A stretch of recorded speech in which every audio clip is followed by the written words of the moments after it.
Hey guys, welcome back. So today is September 27th. I know that I'm not going to finish any more books for the rest of the month, most likely, so I'm just going to go ahead and wrap up this month's reading today, a few days early.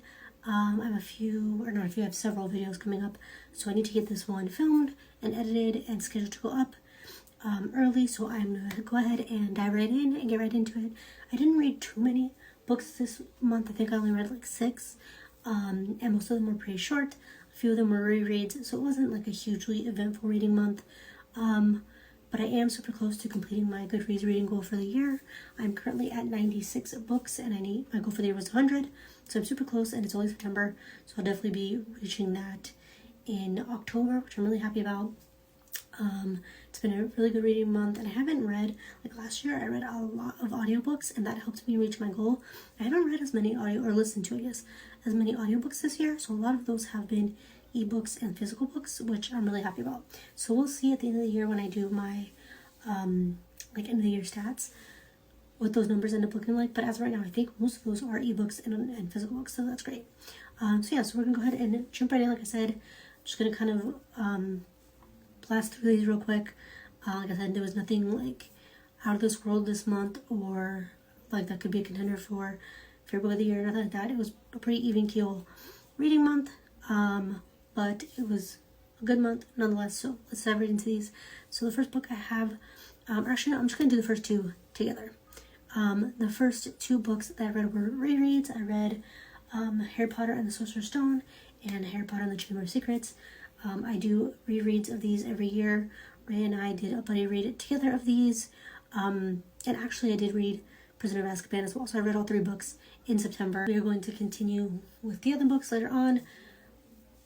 For obvious reasons, we don't really talk about these books anymore, so that's all I'm going to say about that.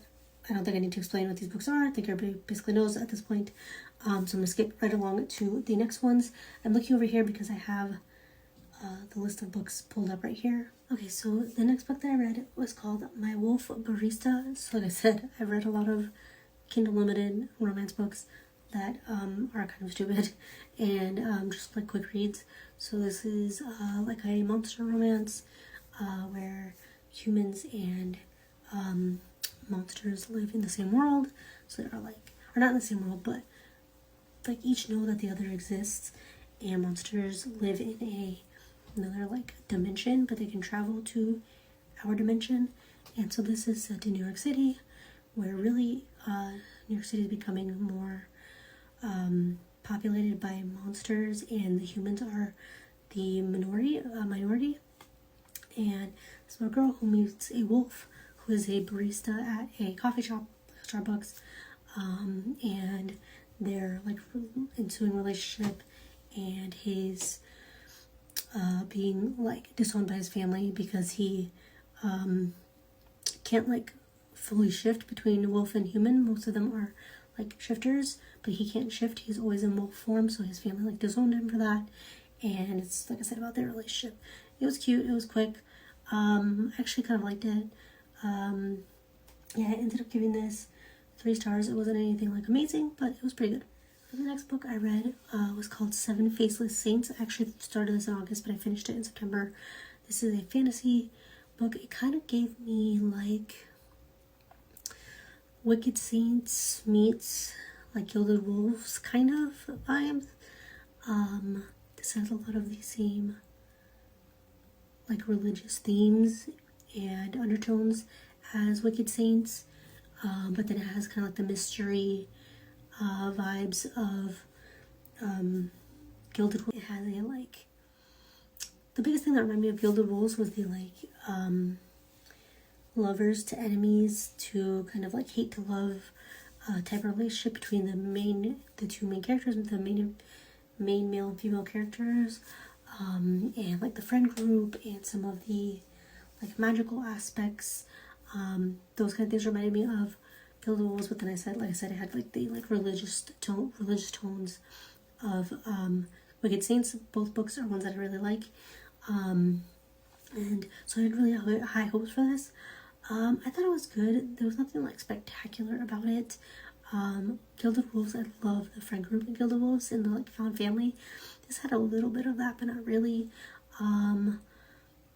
If you like fantasy, if you like books with like religious themes, you might like this. But I thought it was just okay. I ended up giving it 3 stars. So like I said, this month was pretty even tone. Most of these books are 3 stars. There was nothing that like wowed me out of any of these. The next book I read was Not the Witch You Wed. I read this for like a witchy reading vlog, which I have a video of. I will link that down below and I'll put a card above. This was just okay. The story itself was pretty good. I liked the like fake dating, witchy aspect of it. But I mentioned this in that reading vlog. A lot of the like language used was kind of annoying. Like any word that could possibly be turned into the word witch was, or a phrase I guess that could be changed to include the word witch was. So like instead of saying bad bitch, she would say bad witch. Instead of saying like bitch please, she would say witch please. Or like everything had to be changed to be like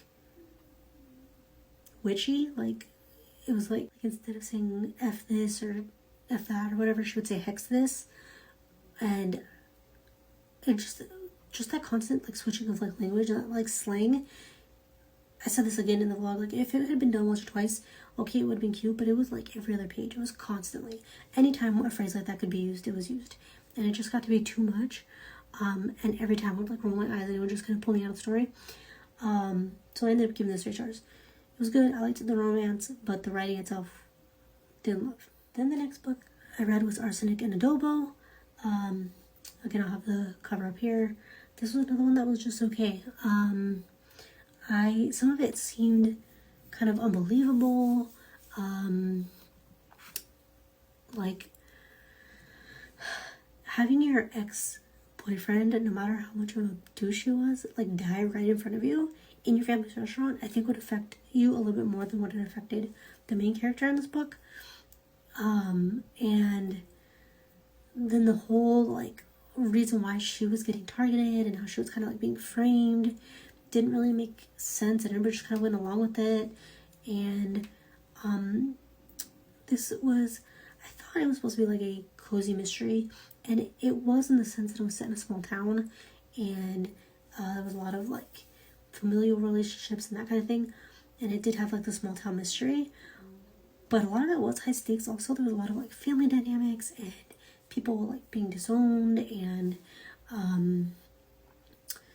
like people had to come out to their families and just things like that. And it seemed a lot like more dramatic and a lot heavier than what you would usually get in a cozy like mystery. That was one of the things that I love the most about Legends and Lattes, which is a cozy fantasy. It never got really like high stakes. There were a few things like buildings being destroyed and threats and that kind of stuff, but it just seemed more kind of even keel, and there wasn't like a ton of drama in it. This just seemed like so much drama. It seemed like just a regular mystery, and other than being in a small town, you didn't really get the cozy vibes. So again, I ended up just giving it 3 stars. Then I read Credence by Penelope Douglas. This is one that has been on my list for a while. This is a really popular Kindle Unlimited book. A lot of people have read this one. I had put it off because a lot of people said that it was a lot like the Ravenhood series, which I love. I read that one last year, I think, and I loved it. A lot of people said these are very similar. So I'd put it off because I didn't think that it would be as good as the Ravenhood series, and I don't think it was. I liked it. I wasn't expecting it to be a standalone. I thought it was a series, but I was wrong. I liked it, but it wasn't as good as like I said, the Ravenhood series. It has a lot of the same kind of dynamics. Like a girl goes to this place, this town where she's new, she doesn't know anyone, she meets these new people. I did like in this case that it was set like in Colorado, like kind of in the middle of nowhere, like on this lodge up on a mountain where they're like isolated. I liked that part of it, the descriptions of the nature. I liked that part of it. It does have the kind of like reverse harem, like poly dynamic and relationships, which I liked. But I actually didn't love the way it ended. I go into these books, the whole point for me is like the poly relationship, and the dynamic. This was the one thing that I didn't like about, or not that I didn't like, because I ended up really liking the whole Ravenhood series, but one of the things that I wish hadn't happened that way maybe was that she ends up with one of the guys. Like, for me, the whole point is that she doesn't have to choose, and it's a poly relationship, you know? But these always start off poly and then kind of break off into just a regular monogamous relationship. So that part I didn't love about it, but everything else was pretty good. I liked the characters. I liked the two brothers, and their dynamic with the dad, and the addition of like the motocross element to it was cool. I enjoyed that. And yeah, so I liked it. I didn't think it was, like I said, as good as the other series that's very similar to, but it was good. I enjoyed it. And I ended up giving it 3 stars as well. So then the last 2 books were ones that were recommended on TikTok that I heard. Actually, that's not true. One of them was one that was a total one-off that I heard about on TikTok, and it sounded so ridiculous and so crazy that I had to read it. I had to see what the fuss was about, because it's going around a lot on TikTok. People are talking about how stupid it is and how crazy it is, and so I decided, why not give it a try? This is called Stuffed. I'll have the cover up here. I'm not going to go into what it's about. You can look it up if you want to. But it was just as crazy as I thought that it was going to be. So I'll leave it at that. The next book is Daddy's Sweet Girl. This is another one recommended in a romance reading or romance book group that I'm on Facebook. They recommended this one, a really popular one on TikTok. Again, just a quick smutty read. This one had a little bit more plot. But I actually ended up getting pretty uncomfortable with this one. I read a lot of smutty books, and I don't usually get uncomfortable, or nothing is really too much for me. The dad in this book made me so uncomfortable. The dad so clearly passed the line from kink and BDSM, dom sub dynamic into full-on non-consent, and just that line was just too blurred for me, and it was just cringy, and it just made me uncomfortable. So I actually ended up not really liking it. I ended up giving it 2 stars because of that, and I only gave 2 stars because of the other love interest in the book. Had it been just the dad, I probably would have DNF'd it, honestly. But so yeah, I gave it 2 stars. You can check it out if you want to. It's about a girl who ends up in a relationship with her, or not even a relationship, ends up sleeping with her stepdad and her stepbrother. The stepdad is ends up being very abusive and basically rapes her, and she ends up with the stepbrother, who's very sweet and takes care of her. And yeah, so those are all the books I read this month. Let's see, it ended up being 10 books for the month, so that's pretty good. I would definitely take that. I think I read about 10 books last month as well, so keeping pretty consistent, which I'm happy about. So yeah, that is it for this reading update, like I said, or wrap up for the month. Like I said, this was going to be a quick one. I just wanted to kind of knock this out. I've done these, I think, most of the year, so I wanted to make sure I got one in for September. I have a lot of videos coming up in the next month, so look out for those. If you haven't already, please like this video and subscribe down below. Let me know if you've read any of these, and I will see you in the next one.